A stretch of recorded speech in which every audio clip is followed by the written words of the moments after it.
you for this cool goblin meme.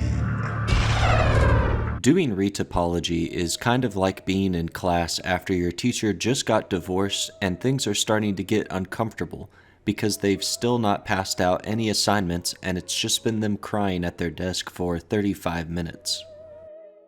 But what even is retopology? What is it for? Will it hurt me? Can I hurt it?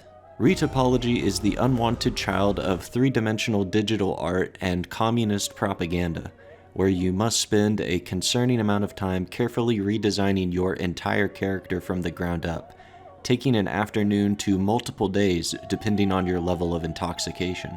The process can be done in multiple ways, the end goal simply being to trade the model you've been sculpting for several hours for his slightly cooler and less deranged cousin. Generally, I go the route of fashioning some tasteful bondage and then working my way up to a full-body gimp suit. I find it the most amusing method. You ready to get your ass opened? If you're at all interested in making 3D characters, environments, or anything to do with 3D modeling, Retopology is likely to rear its ugly head at some point. Nobody likes doing this, and explaining it to your coworkers isn't much fun either. Many tools have been created over the years in attempts to stop its spread, because the time you spend recreating your model is time that could have been spent doing jumping jacks and sprinting in circles around your room. At least that's what I like to do when my project renders. It is for that reason that I would like to share with you some of my favorite ways to avoid doing retopology altogether. Over the years, I have carefully archived some of the most effective methods for getting out of doing retopology that I could find, which I am eager to share with you today. However, understanding why retopology is forced upon us is the most important weapon in your arsenal. My grandfather used to say that understanding what you're doing your job for is your greatest tool for getting out of doing it. And I think the same idea applies here. He was a smart man. It's a shame he was an air traffic controller. People like to pretend that topology matters when it comes to optimization, that a few hundred less triangles on a character is going to make a noticeable impact on the scene you're rendering with 25 different light sources. In my opinion, topology has a lot more to do with texturing. All this optimization shit is Discord Reddit humor, which is fine. I like looking at models with poly counts in the 7 figures, but I mostly like it because it makes me think of what an actual artist does when I privately DM it to them and tell them I'm putting it in my game and they can't stop me. In reality, the main reason I bother with topology is this. Dealing with unwrapping UV maps will already give you a substance dependency, but try texturing a character with topology like this and the UVs are going to look like Charlotte's Web if the spider found its way into the farmer's Adderall supply. You will want to kill yourself, and it's why the techniques I'm about to show you are mainly for the purposes of making things like texturing less hellish of an experience without retopology. So if you're here for refined or tasteful methods for character designing, you might be in the wrong place. We will be cutting corners, and I will be getting hate mail. With that in mind, I think armor is a good place to start. Texturing is generally a pain in the ass for human characters.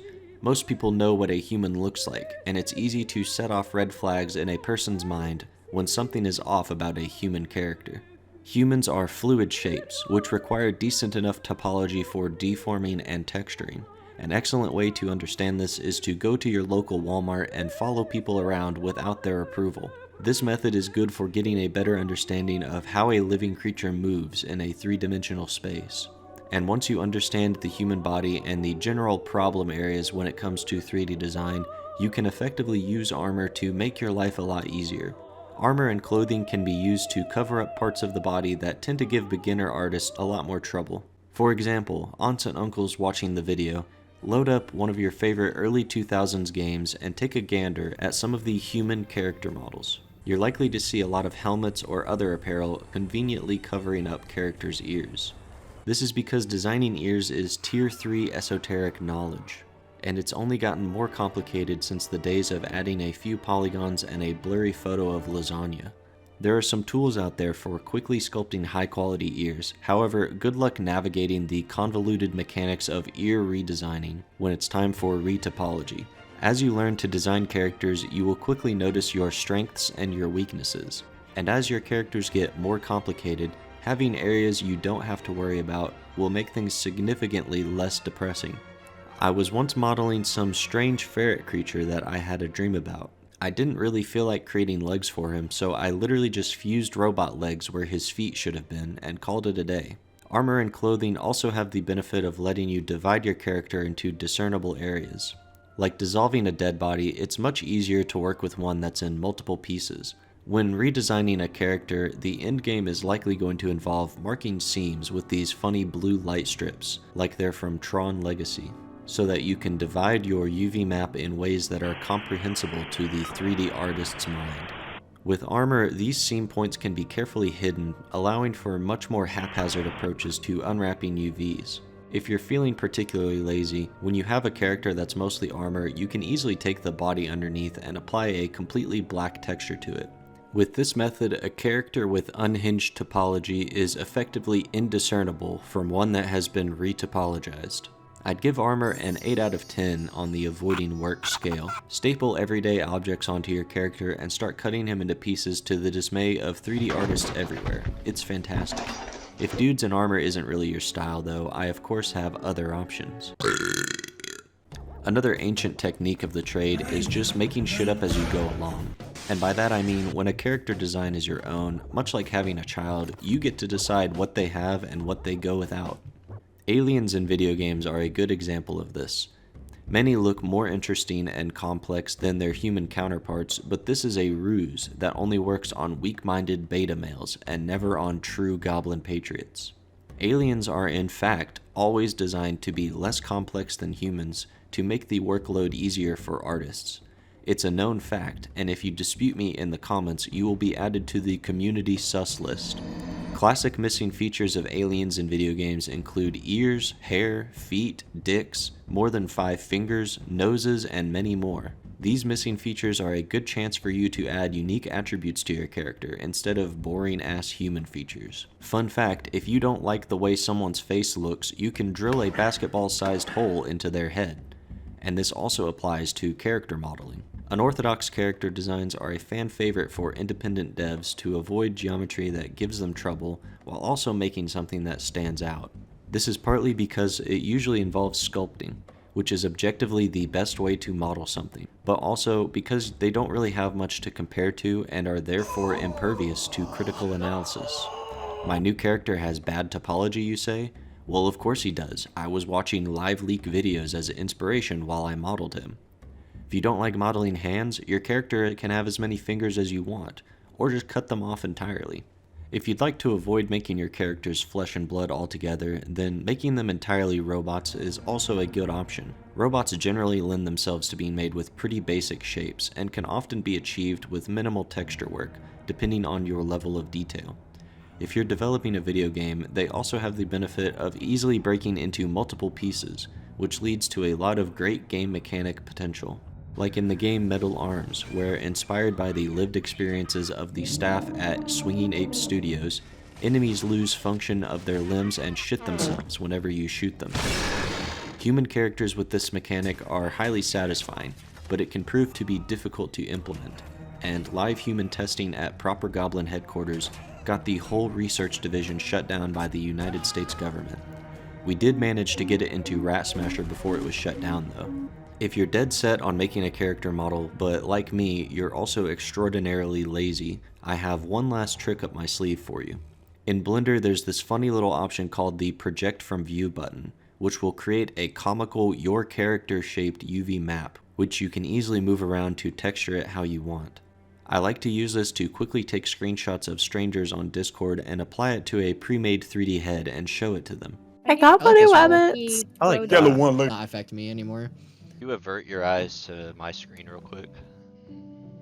Why would you do that? Do you have any like tips or like do you think this is good? What do you think about this? Yeah, this is good enough. Oh, is that supposed to be something for repo? Is that the new monster? I couldn't get a very good picture. I had to snap it pretty quick, but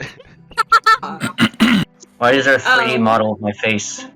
What the fuck? Oh my god. That's terrifying. what What do are you you think? gonna do? What am I not gonna do with that? Can I be African American? Can I? You wish you were black. That way your wife wouldn't have left you, bro. Oh, His reaction to that information.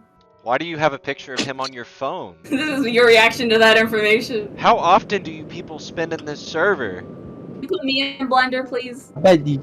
Easy peasy. Easy peasy. Easy peasy. Habibi. It's a bitty bitty Habibi. Come to Habibi, wallah mashallah alek. This does have the issue that both sides of your model will share the same texture, but you can easily work around this by using some of the previously discussed methods, or you can manually move the back polygons to another part of the texture. The sides of your model will look stretched out, but if you're utilizing this method, you're probably not working for a studio anytime soon anyway. Now, my favorite method is probably the most esoteric, and saying this could get me into hot waters if the Vatican learns I've said this. But my favorite style of modeling is brutalist realism. The true artist works to interpret life in its purest forms, and sculpting every detail into your model is the purest form it will ever take. You don't have to worry about texturing if every wrinkle and crevice literally exists. Next time you finish sculpting a model and that triangle count is in the 7-figure range, consider letting it stay as it is. Remeshing tools will just water it down. True goblins just power through the UV maps anyway. Pairing this with the project from view method will let you create some characters with absurdly terrible geometry, and nobody is going to be able to stop you. Personally, I love doing this and submitting portfolios to high-level game studios, but I probably need to start doing it under a false identity because I'm pretty sure I'm blacklisted from the entire industry at this point. Thank you for watching my very serious tutorial video. Subscribe to learn about what the fuck Sam Hyde was making in Blender.